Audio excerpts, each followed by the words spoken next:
Hi friends, it's Mary Beth Martin back to continue reading Willa of the Wood. We had left off at the end of chapter 27 last time, so we'll turn in our books to chapter 28.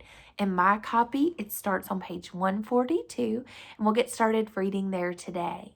If you're ready, turn there and get started with me. Her body slipped into an eddy of the river and bumped against the bank. She had passed through the underworld of the lair and into the living forest, but the thickness of the trees branches above her created a dark and shadowed world with no moon or stars. She felt the touch of many small, wet hands with tiny fingers grasping at the skin of her bare arms and legs. Creatures with thick, dark brown fur and large, flat, scaly tails surrounded her, their wide teeth chattering as they worked. They dragged her body from the stream and partway up onto the earth. She lay there on the bank of the river for a long time, too destroyed inside to move. She woke to the growls of hunger stirring in her stomach. Her whole body hurt with a dull, aching pain. When she looked up through the canopy of the trees and saw the slanting rays of the setting sun filtering through the branches, she realized that she must have been lying there for many hours, through both the night and the day. The water of the stream, which had been the color of blood beneath the layer, was clear now, sliding along a winding bed of smooth, round, pale gray stones through a thick forest of old trees, twisted and dark, with wet, glistening branches hanging down from above, and blackened roots twisting across the wet ground below. As she slowly began to remember everything that had happened, she felt a pain in her heart like anything she had ever felt before, an aching, throbbing wound that sucked down into her soul so deep that it felt as if she was going to stop breathing if she didn't force her chest to keep rising and falling. She would never hear her grandmother's voice again, never feel her touch. She would never explore another forest dell with her or look into her grandmother's eyes. Gwynlyn den Uno, Mama, she said. Wherever you're going, Mama, may you walk among trees. As she said these last words to her Mama, she realized that not only would she never see her grandmother again, she would never again hear the Fairy language. Willa laid her head back down in the black, soft, wet dirt that lived between the roots of the trees near the side of the river, and she shut her eyes. There was a numbness in the darkness that gave her a sort of comfort that the sight of the world did not. The world was too painful, too empty, too full of thoughts to endure. In the swarming clan of the Pataran, love and family had become the smallest and rarest of leaves, struggling to survive. And now it felt as if the last of those leaves had withered and died. Her mother and father were gone, memories long past. Aloa was gone, nothing but a handprint of paint on an echoing wall that she would never see again. And now her Mama was gone, like the song of the morning birds had disappeared. It felt as if she were the only one still living in the world. There was no one left to feel the quiet or hear her voice, no one left to warm her shoulder or touch her hand, no one left to forage with or sleep with in their den, or tell her stories to or learn from. It felt as if the spirit deep within her living body were nothing but a bleeding wound, and soon she would die. When she awoke a few hours later, she heard the delicate sound of small, soft footsteps moving slowly towards her. She opened her eyes to see a doe and a little spotted fawn stepping carefully through the fine grass that grew along the edge of the stream, their tiny hooves making no more noise than a breath as they touched the ground. The fawn had beautifully tawny fur with white spots that helped her stay hidden in the forest and the fields. Not that different from her own camouflage, except that the fawn's took a season to change. The mother deer twitched her ears this way and that as she scanned the area for danger, but there was no danger, only Willa. While she was sleeping, Willa's skin had naturally turned a black and brown as the stream bank, with the color and texture of roots running along her arms and legs and chest. The mother deer could smell her and see her there, lying on the ground beside the stream, but Willa's presence did not alarm her. Willa watched as the mother deer leaned down and drank from the stream, but the little fawn standing beside her stared at Willa as if she wasn't sure what she was. The mother deer nudged the fawn, reminding her to drink. The fawn leaned down on splayed, shaky legs, lowering her head, and drank a little bit from the stream, but then quickly raised her head again and stared at Willa. There was something in the fawn's eyes, not just the curiosity that Willa expected, but something else as well. The fawn seemed to sense that she was upset, that she'd been crying, that she needed help.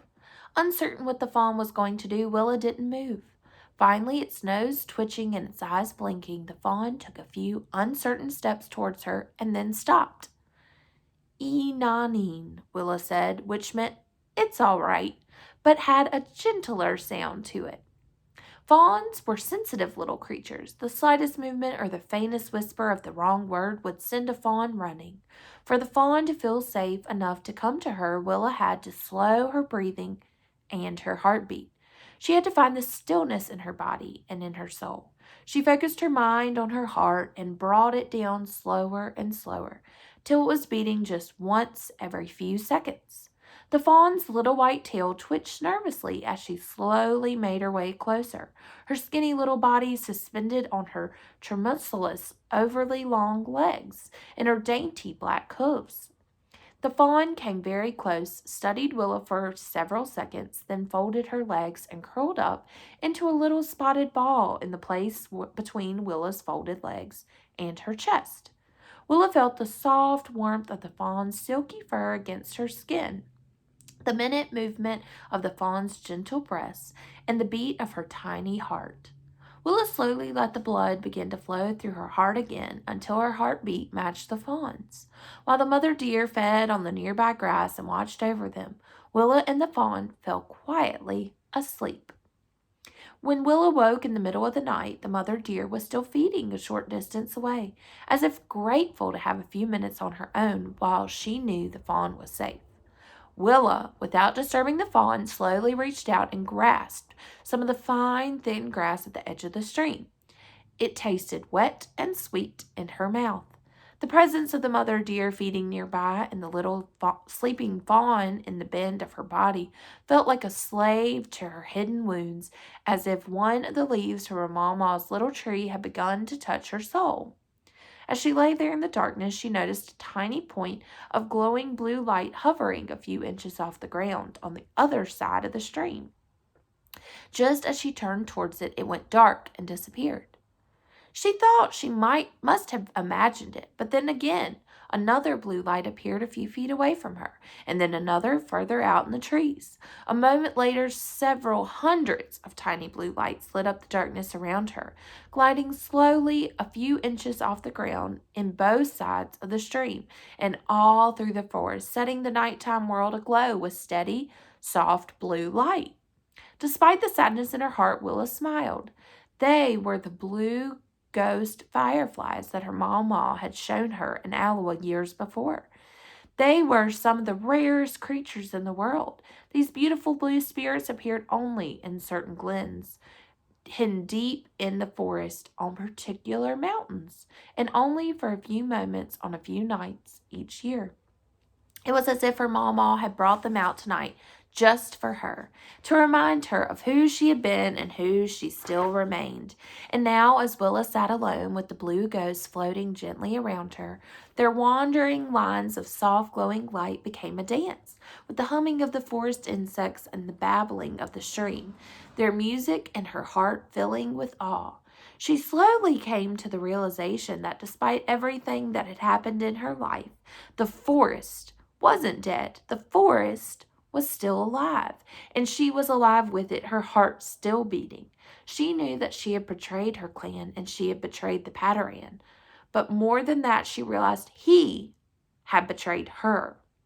She didn't understand who or what the Padawan was or how he became the god of the clan, but he had betrayed What had he betrayed? The Farron ways? But what were those ways in a world that moved like a river, changing from season to season, storm to storm? She didn't know. What she did know was that he had betrayed her. her ways, her heart. He had trapped and killed the animals of the forest. He had captured and imprisoned humans. He had sent his jailers to kill her mama, to silence the last of the ancient whisperers. Willa looked around her at the forest. She had followed the Padawan loyally all her life. She had idolized him, struggled for him, stole for him, all for him, all for the clan. There is no I, only we. But deep down, what kind of Farron was he? What kind of Farron could do these things that he had done? She didn't know. What she wondered now was what kind of Farron she was going to become. She slowly climbed onto her feet. She looked down the path of the stream as it meandered between the trunks of the great trees and disappeared in the distance. She gazed at the blue, glowing mist curling through the branches that reached towards the sky, and then she looked up towards the slope of the mountain.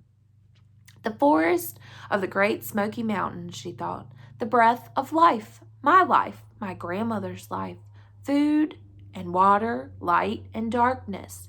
The trees, the animals, the flow of the river, the cut of the rocks, and all the world around me.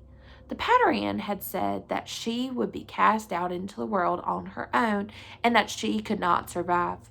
But she could survive. She knew how to forage for food. She knew the ways of the forest animals. She knew the spirit of the world. I'll live like the Farron of old. And maybe there were other places she could go, places she'd never been before, places she couldn't even imagine. And maybe there were other people out here. Maybe there were other clans, places she could find warmth and shelter when winter came. Standing there in the forest on her own, she didn't feel strong and she didn't feel happy, but she finally felt as if she could go on. She said farewell to the little fawn and the mother deer, and she started walking. She wasn't sure it was even possible, but she decided that she was going to try to climb to the top of the great mountain and look out at the world in which she lived. We will pick back up next time as Willa continues on this quite exciting journey.